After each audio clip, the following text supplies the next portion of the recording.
U nastavku programa, cijenjeni slušatelji, objavljujemo humanitarnu akciju koju u Čikagu organizira poznati bosansko-hercegovački sportista, rodom iz Tuzle, Ivica Vidović. Ivica trenutno živi u Čikagu i moli sve naše slušatelje s područja i okoline Čikaga da se pridruže humanitarnoj akciji za spas djevojčice Zare Sivčević iz Tuzle. On kaže, novcem za samo jednu kahvu možete promijeniti jedan mali život. Jedno piće manje, a bit ćete sretniji, zdraviji, snažniji i ponosniji na sebe. A 6-godišnjoj Zari možete pomoći da prohoda.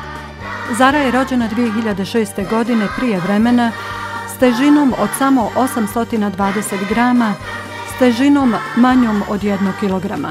Preživjela je i tek započeti život provela u inkubatoru, ali nikada još nije prestala borba za njen život s dijagnozom cerebralne paralize i zaostatkom u razvoju.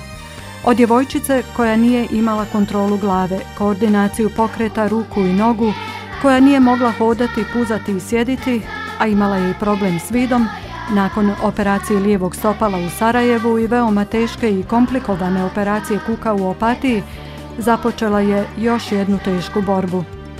6-godišnja Zara Sivčević je započela fizioterapeutske i druge tretmane s ciljem da prohoda, a pred njom su još i operacije oba stopala. Dobri ljudi su i do sada bili uz Zaru i pomagali njenim roditeljima u ovih 6 godina. Neka se dobrota i ovaj put pokaže među našim ljudima u Čikagu.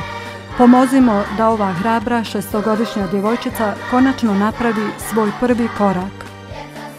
I humanitarno veče za Zaru se organizira u Kaspers Place Cafeu, u lokalu koji uvijek pomogne u ovakvim akcijama.